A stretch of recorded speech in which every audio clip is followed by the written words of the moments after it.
আসসালামু আলাইকুম। সংবাদে আপনাদের সবাইকে স্বাগত জানাচ্ছি। আমি ফিরোজ তোহা। শুরুতেই আরবে কেবলস সংবাদ শিরোনাম। বাংলাদেশের সর্বশেষ গুরুত্বপূর্ণ আপডেট সংবাদে আপনাকে স্বাগত। শুরুতেই সংবাদ শিরোনাম, পরে বিস্তারিত।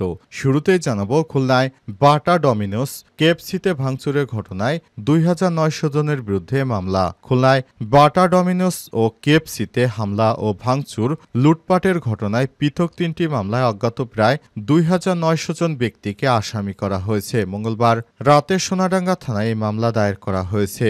আজ ৯ এপ্রিল বিষয়টি নিশ্চিত করা হয়েছে। এরপর জানাবো, থানা থেকে ছাত্রদল নেতাকে ছিনে নিল নেতাকর্মীরা। নাটোরের লালপুরে গ্রেপ্তারকৃত জেলা ছাত্রদলের যুগ্ম সাধারণ সম্পাদক রুবেল উদ্দিনকে থানা থেকে ছাড়িয়ে নিয়ে গেছে বিএনপির নেতাকর্মী এবং সন্ত্রাসী গ্রুপ। আজ লালপুর থানায় ঘটনা ঘটে। সেখানে বিএনপির নেতার বিরুদ্ধে গুলি করার অভিযোগ ছিল। জানাবো, বগুড়ায় ছিনতাইকারীদের হামলায় ২ পুলিশ সদস্য আহত। বগুড়ায় ছিনতাইকারীদের হামলায় ২ পুলিশ সদস্য আহত হয়েছে। মঙ্গলবার রাত 10:30টার দিকে নগরের ধাওয়াপাড়া এলাকায় ঘটনা ঘটে। আহতরা হলেন বগুড়া সদর থানার নারুলি পুলিশ ফাঁড়ির এটিএসআই ফিরোজ আহমেদ এবং কনস্টেবল মাহবুব হোসেন। বর্তমানে তারা শহীদ জিয়াউর রহমান মেডিকেল কলেজ হাসপাতালে চিকিৎসাধীন অবস্থায় রয়েছেন। এদিকে যত সংস্কার আছে করেন, কিন্তু সংবিধানে হাত দেবেন না, সরকারকে হুঁশিয়ারি করলেন বিএনপি নেতা নাসের। বিএনপির জাতীয় নির্বাহী কমিটির সদস্য এম নাসির হোসেন বলেছেন, সময়ের প্রয়োজনে যেগুলো দরকার সেগুলো সংস্কার করতে হবে, করতে পারেন, কিন্তু সংবিধানে হাত দেবেন না। সংবিধান সংস্কার করবে নির্বাচিত সরকার। বাকি যা আছে তা আপনারা সংস্কার করতে পারেন, কিন্তু সংবিধানে হাত দিতে পারবেন না। এবারে জানাবো, স্বামী সন্তান রেখে প্রেমিককে বিয়ে করার ৫ মাস পর মিলল ঝুলন্ত মরদেহ। ফেসবুকের পরিচয়ে তারপর সেই পরিচয়পত্র গড়ায় প্রণয়ে। এক পর্যায়ে স্বামী সন্তান রেখেই টাঙ্গাইলের সখীপুরে প্রেমিকের বাড়িতে পাড়ি জমান রংপুর সদর উপজেলার বাসিন্দা রিনা আক্তার ২৪। সবশেষ ৫ মাস পরে সেই ঘরে মিলল রিনার ঝুলন্ত লাশ। তিনি আত্মহত্যা করেছেন বলে দাবি করেছে রিনার দ্বিতীয় স্বামীর বাড়ির লোকজন। এবং সর্বশেষ জানাবো, হত্যা মামলায় গ্রেপ্তার অভিনেত্রী শমী কায়সার। অভিনেত্রী শমী কায়সারকে জুলাই আন্দোলনে ঢাকার উত্তরা পূর্ব থানায় করা হত্যা চেষ্টা মামলায় গ্রেপ্তার দেখিয়েছে আদালত। বুধবার ৯ এপ্রিল ঢাকার সিএমএম আদালত এই নির্দেশ দিয়েছে। এর আগে ১২ মার্চ হত্যা চেষ্টার অভিযোগে রাজধানীর উত্তরা পূর্ব থানায় করা মামলায় অভিনেত্রী শমী কায়সার জামিন পান। প্রিয় দর্শক, এতক্ষণ শুনছিলেন সংবাদ শিরোনাম, এবারে বিস্তারিত। তবে তার আগে বন্ধুরা, অনুরোধ থাকবে সংবাদটিতে একটি লাইক দিন। এই চ্যানেলে আপনি নতুন হয়ে থাকলে আমাদের সংবাদটি দেখতে দেখতে চ্যানেলটি সাবস্ক্রাইব করে রাখুন। কমেন্ট করে আপনার মূল্যবান মতামত জানিয়ে দিন আপনি বিশ্বের কোন দেশ থেকে বা বাংলাদেশের কোন স্থান থেকে আমাদের সংবাদটি দেখছেন এবং শুনছেন। আর বন্ধুরা, এই সংবাদটি আপনার সোশ্যাল মিডিয়া ফেসবুকে শেয়ার করে বন্ধুদেরও দেখার সুযোগ করে দিন। আর আপনি যদি আমাদের এই চ্যানেলে নতুন হয়ে থাকেন, আমাদের এই সংবাদটি দেখতে দেখতে সাবস্ক্রাইব করে রাখুন। বেল বাটনে প্রেস করে দিন, যাতে করে পরবর্তীতে আমাদের লেটেস্ট আপডেট সংবাদগুলো সবার আগে আপনার কাছে নোটিফিকেশন পৌঁছে যায়। এবারে বিস্তারিত। খুলনায় বাটা ডমিনোস কেএফসিতে ভাঙচুরের ঘটনায় ২৯০০ জনের বিরুদ্ধে মামলা। খুলনায় বাটা ডমিনোস ও কেএফসিতে হামলা, ভাঙচুর, লুটপাটের ঘটনায় পৃথক ৩টি মামলায় অজ্ঞাত প্রায় ২৯০০ জনকে আসামি করা হয়েছে। মঙ্গলবার ৮ এপ্রিল রাতে সোনাডাঙ্গা থানায় এই মামলা দায়ের করেন ওই ৩ প্রতিষ্ঠানের ম্যানেজাররা।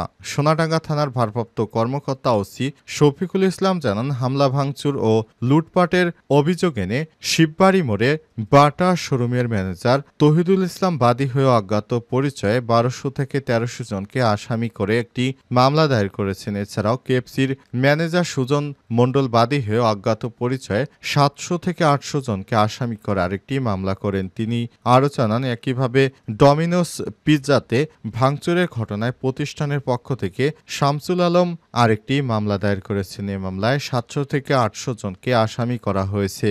এই সময় তারা নিজ প্রতিষ্ঠানে ব্যাপক ভাঙচুর, সম্পদ ও অর্থ লুটপাটের পাশাপাশি কয়েক কোটি টাকা টাকার ক্ষয়ক্ষতির কথা উল্লেখ করেছেন। শফিকুল ইসলাম আরও জানান, প্রতিষ্ঠানগুলোর কাছ থেকে সিসিটিভির ফুটেজ পর্যালোচনা করে একাধিক গোয়েন্দা সংস্থার দেয়া তথ্যের ভিত্তিতে ওই ব্যবসা প্রতিষ্ঠানের আশপাশে অন্য ব্যবসায়ীদের কাছ থেকে তথ্য যাচাই বাছাই করে আসামিদের গ্রেপ্তারে অভিযান শুরু হয়েছে। ইতিমধ্যেই নগরীর বিভিন্ন এলাকা থেকে ৩১ জনকে গ্রেপ্তার করা হয়েছে, তাদেরকে থেরাপি দেয়া হচ্ছে।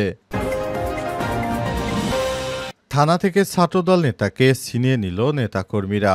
নাটোরের লালপুরে গ্রেপ্তারকৃত জেলা ছাত্রদলের যুগ্ম সাধারণ সম্পাদক রুবেল উদ্দিনকে থানা থেকে ছিনিয়ে নিয়েছে ছাত্রদলের নেতাকর্মীরা। আজ লালপুর থানায় এই ঘটনা ঘটে। রুবেল উদ্দিন উপজেলা গৌরীপুর গ্রামের আবুল হোসেনের ছেলে। তিনি নাটোর জেলা ছাত্রদলের যুগ্ম সাধারণ সম্পাদক। স্থানীয় পুলিশ সূত্র থেকে জানা গেছে, ১৬ ডিসেম্বর বাগাতিপাড়া উপজেলা বিএনপি নেতার বাড়িতে গুলিবর্ষণের ঘটনায় জড়িত থাকার অভিযোগে রুবেলকে আটক করে থানায় নিয়ে যায় পুলিশ। পরে ছাত্রদল ও যুবদলের অর্ধশতাধিক নেতাকর্মীরা থানায় উপস্থিত হয়ে তাকে ছেড়ে দেওয়ার জন্য পুলিশকে চাপ দেওয়ার সময় অসম্মতি জানালে এক পর্যায়ে হট্টগোল করে থানা থেকে তাদের ছিনিয়ে নিয়ে যায় তারা। এ বিষয়ে লালপুর থানা পুলিশ ভারপ্রাপ্ত কর্মকর্তা ওসি নাজমুল হকের সঙ্গে কথা বলতে চাইলে তিনি ছাত্রদল নেতাকে থানা থেকে ছিনিয়ে নেওয়ার বিষয়টি ব্যস্ততা দেখিয়ে কোনো বক্তব্য দেননি। তবে নাটোর পুলিশ সুপার মোহাম্মদ আমজাদ হোসেন জানান, বাগাতিপাড়ায় ১৬ ডিসেম্বর আব্দুর রশিদের বাড়িতে গোলাগুলির ঘটনায় সংশ্লিষ্ট তার সন্দেহে রুবেলকে পুলিশ আটক করে লালপুর থানায় নিয়ে আসে। পরে ওদের লোকজন থানায় এসে তাকে ছিনিয়ে নিয়ে গেছে। কারা ওই ঘটনার সঙ্গে জড়িত আমরা চিহ্নিত করার চেষ্টা করছি। আমরা কিছু নামও পেয়েছি। তাদেরকে ঘটনায় জড়িত সকলকে গ্রেপ্তারে যৌথ বাহিনী কাজ শুরু করেছে। আশা করছি খুব অল্প সময়ের ভিতর তাদের বিরুদ্ধে ব্যবস্থা গ্রহণ করা হবে।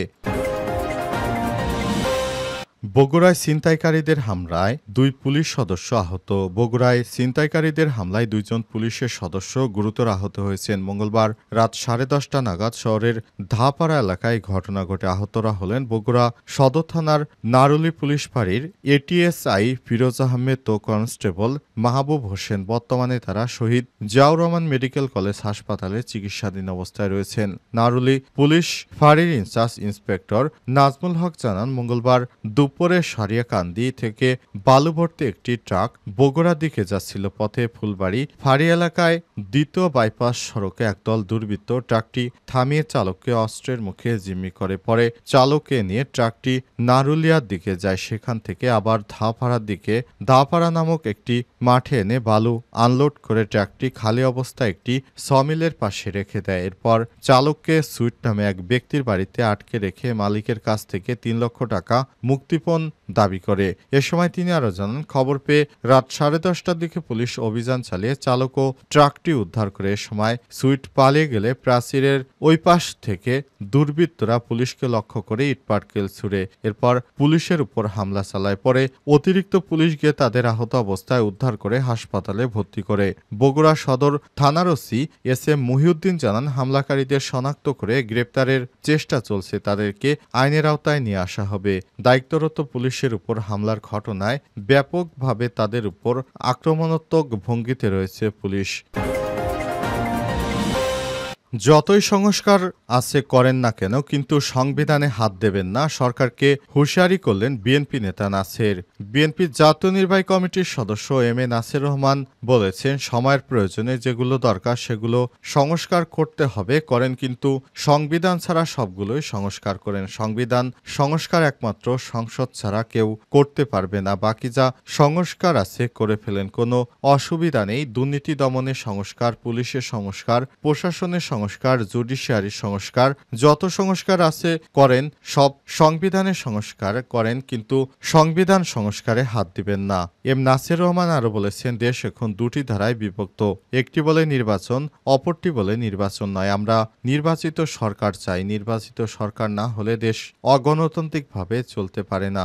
বর্তমান সরকার অবৈধ সরকার, তিনি নির্বাচিত সরকার নন। সুতরাং এ সরকারের কোনো ম্যান্ডেট নেই সংবিধান সংস্কার করার। এ কারণে তিনি অন্তর্বর্তীকালীন সরকারের প্রধান উপদেষ্টা অধ্যাপক ডক্টর মোহাম্মদ ইউনূসকে সতর্কবার্তা দিয়ে বলেছেন, আপনারা যে কোনো সংস্কার করুন না কেন, কিন্তু সংবিধান সংস্কারের মতো দুঃসাহস দেখাবেন না। এ সময় অন্তর্বর্তীকালীন সরকারের উদ্দেশ্যে তারা বলেছেন, বাংলাদেশে যত রকমের সংস্কার আছে অতি দ্রুত সময় নির্বাচন দিয়ে দিন। সব সংস্কার বিএনপি সরকার বা অন্য যে সরকার ক্ষমতায় আসুক তারা করবে, কিন্তু বিএনপিহীন এই সংস্কার দেশের জনগণ মানবে না।